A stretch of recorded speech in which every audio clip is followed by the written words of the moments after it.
Hello, my name is May, and I'm here with another Break It Down. This song is very special to me. This is like the third melody I've ever made, ever. Later on, I can see if I can find the original Cakewalk project I had for this, but in the meantime, we can go into the main meat here. The final name was Last Boarding Call. The name fit with the theme of trains and transportation, timing, scheduling, spacing out, all that sort of stuff. Was codenamed as later Italianish. The original way it sounded was...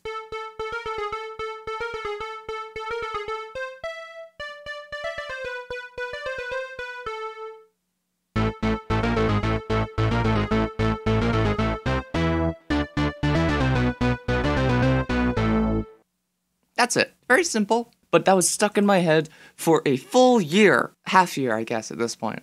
And I was like, okay, I'll find a space for it this time. I'll find a space for it this time. I'll find a space for it this time. And found a space for it finally in the second EP that I made. I didn't really have to do much planning for this because in the project file that we'll get into later, that's all the planning I took from this. The main thing that's happening here is not necessarily with the melody. The main thing I did here was with the effects. And there's a lot of them because there's only 7 instruments, but there are more effects than that, I would say. There are 2 portions to this melody. There is the...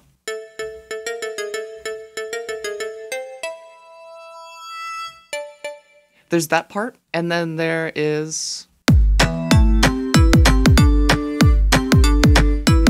There's that part. This is the same part over twice. So it's a solo here, and then it turns into a duet. And then it turns into a full thing. That's when almost everyone joins in. And then there's one verse, and then it would go back to repeating it. It's 3-1-3 is the structure. 3 choruses, and the chorus changes each time. So for this one, it's a reiteration of the past one with some minor changes in one of the synthesizers. The 5th time it repeats, it adds this synthesizer in here.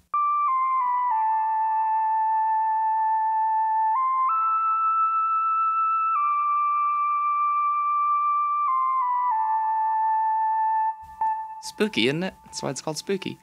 Or at least I called it Spooky. And I think this is something that I didn't make sign lead, but I edited it.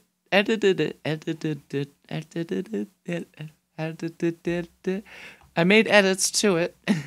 The 6th and final time it repeats. It's the 6th time, yes? Yes. It adds Spooky 2, which is... It's very low.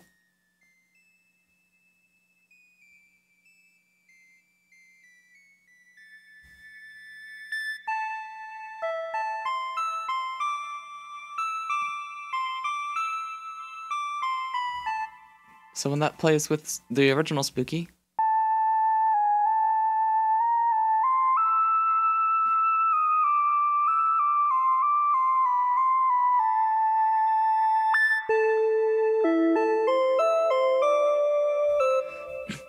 there's a constant theme of jumping into the next thing. So for this one, this first riser here, it's essentially turning this duet and jumping that duet into the next thing.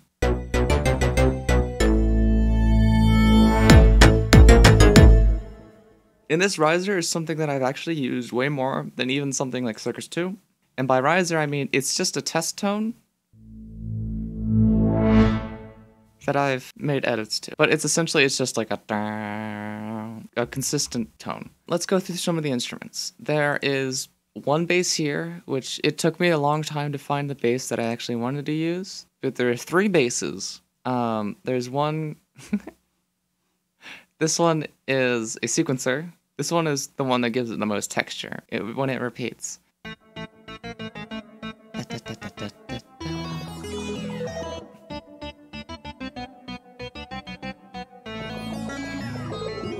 That's pretty cool, isn't it? And then there's this bass. It's that like fat bass with a PH. Sort of. And then I think this is like an actual bass. Sort of.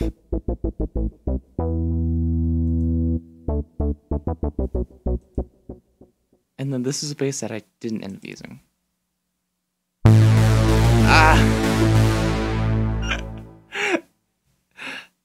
It was too big. Yeah, I remember why I didn't use that one anymore. Imagine that with this. It's way too much. It's way too much. These are all named gentle because they're all variations of the same part. Instead of rewriting the entire melody, when they're all playing the same thing, I just copy pasted and then edited it to tailor it for that instrument. So for like the sequencer here, actually let me just hold the note out for you.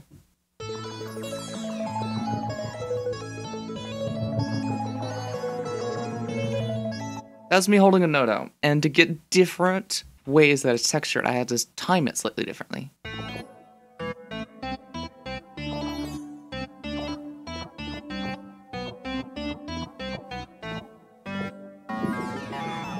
So this one for example, holds a lot longer than these ones. They're all held at different lengths so that they all have their unique sound shine through. So it's copy paste, but it's also copy paste with an asterisk. This kick here,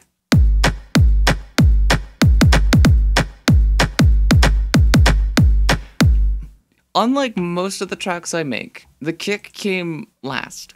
The kick and the snare drum, I guess. Because I had the melody first and not the percussion. I tried to match it so it's like something like that, which was very hard to do with finger drumming. It took a lot of takes to get that right. But I tried to match it so it's you know? If that makes sense. It's a very specific drum pattern that I wanted. It was based more around the melody than the melody being based around the drums. So it's a flip of what I usually do in music production. Okay, let me see if I can find the very first thing, because it's in a different DAW. This is, God, that's different DAW. I feel like I'm in a different world. This is almost the very first project for this, which was back in June of 2022, before Velocity 100. This is actually, I was making this planning Velocity 100. This is back when it was called Album T, a little European one. And it went something like this. It's very raw.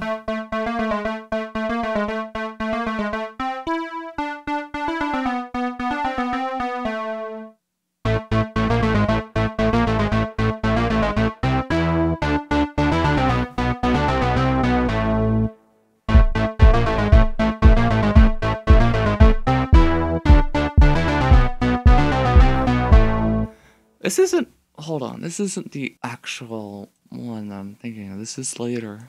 I think, yeah, this is the one, I think. I have a lot of versions of this, apparently. I kind of like that. Ooh, that's nice.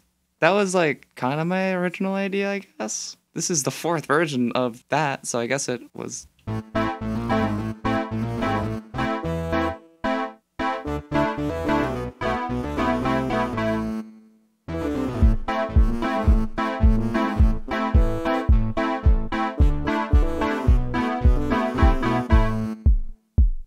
Cool. Honestly, it has been a long time since I heard that.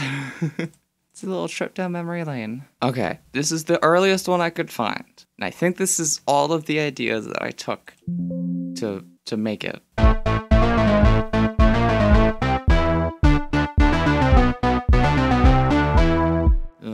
Yeah, it's a bit rough. Tempo was a struggle for me back then. Brainstorming was also kind of a struggle because I didn't let myself be completely free with what I wanted to do. So I kind of limited myself a lot. It was like, no, it's not right. It's not right. It needs to be perfect. And nowadays I have so many brainstorming documents because whenever I need an idea, I don't have to struggle for it. I just go to my brainstorming documents and then I can pick whatever I want and then free flow it there, so I don't have to do everything all in one day. I break it down in chunks. So I have brainstorming sessions, and then I do structuring sessions, and then mixing sessions where I pick out the instruments. So I just have a bunch of documents, including this one that I took from for last boarding call. But back then I didn't think about it that way, and I thought everything that it needed to be a finished product, whatever. It's not efficient. You'll drive yourself crazy trying to edit something before it even exists. Gotta take it one step at a time. That in mind, let's figure out what 1 year ago me did.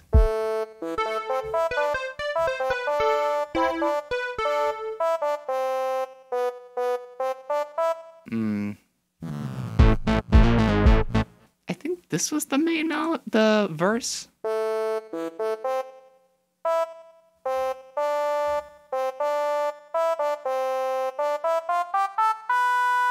Not quite. You get it. You get it. You'll get it. This is painful even for me. But you can kind of hear it. Oh, that works. My hands are not that big enough, and I'm at an off angle. And I was moving a shelf, the sun was in my eyes. I don't have an excuse for that one.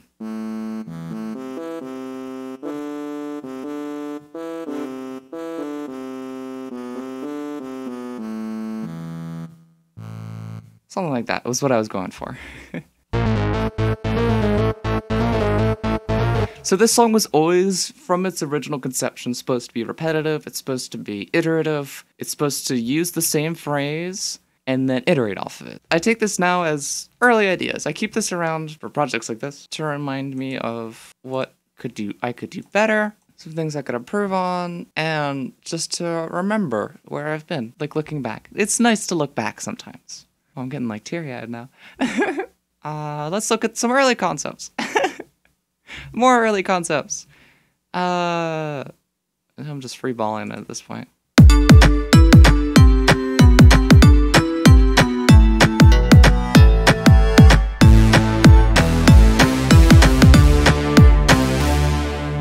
I really wanted to lean into the big room genre, so I took elements of big room genres. I really wanted to have this fat bass. I tried really hard. It's on Oppenheimer from Brainworks, which is the same thing I used for Slow Chaser. I just couldn't get it to work. It took up way too much space. Like if I isolated this and then checked out the frequencies that it's covering,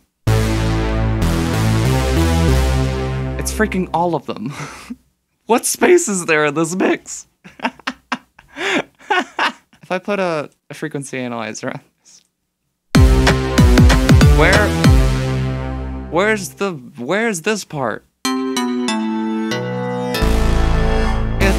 It disappears. So I had to change it. Lost a lot of hearing trying to figure out how to fix that. I'm slightly more deaf than I was before, but it's fine. We learn how to produce better the more we do. I mean, we can talk about some of the effects. This is just an EQ. This is how I EQ the gentle. I think this is mostly it. I just took out some of the low end. The low end is kind of stacked. There's a major shift. Sounds kind of controlled, kind of narrow. To this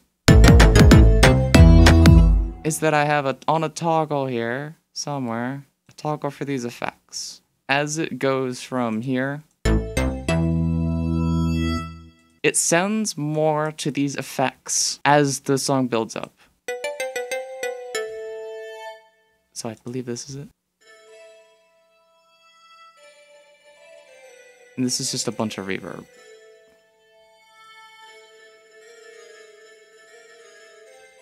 I think it goes more into this reverb.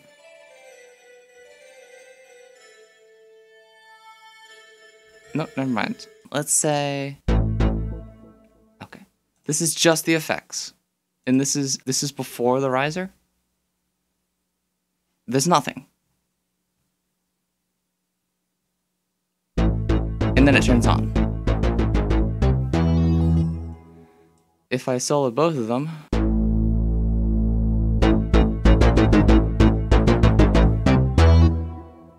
I don't know if I can do this because it's based off of a reed, but if I took this out, without the effects, it would sound like this.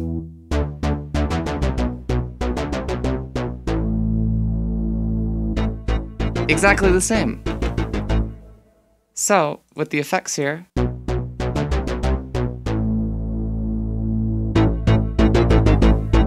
it opens up like a lot more stuff, you know? Reverb. There's a lot of it.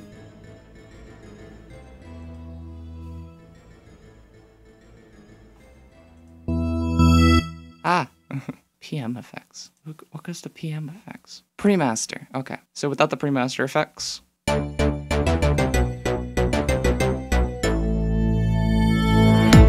with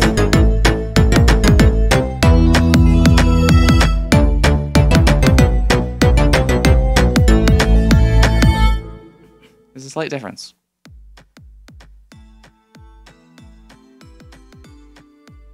And this acts as kind of like side compression. So this is the side compressed. Sorry, not side compressed. Parallel compression? Yeah, parallel compression. It's just super compressed and super mid. No, super side. It was mid, and then I changed it. Super compressed, super cool. Some gentle effects. Some side compression as well. Super heavy side compression. Parallel compression, sorry. And that's where you get a lot of the meat. I think most of these are parallel compression. This bass took a lot of effects, so I have some here, some here. This is turned off, but a compressor, and then an exciter, and then another compressor, parallel compressor here, another just to boost some of the bass initially before it goes into all this. So there's a lot of effects here, some of which might be needed, some of which might not be, but it's just how I got to the sound. There's a lot of little tweaking. And when I'm initially mastering the 24-bit audio, I just have it to 0 with a high oversampling rate. And then when I master it, I make sure it's all 14 LUFS. One other thing I guess I could talk about is what's back here. My initial plan was to be like, oh, do it faster, and do it faster, and do it faster. And then offset it a little bit as well.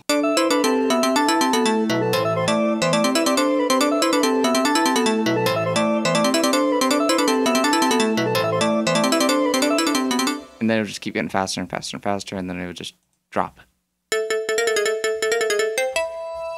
My problem with that was there were too many transients. The gentle has a very sharp transient. Gentle is this instrument here. It has a very sharp initial transient. Everything has a sharp transient, except for a lot of the basses. It kind of contrasts it, so it breaks through the mix some more. And so to have them all stacked on each other, it's just too harsh. It's just transients everywhere. Too fast all at once. So it didn't work out that way. If anyone has any questions, I can answer them in the comments, but really, I mean, that's all I have for this one. Thanks for watching, and have a good one.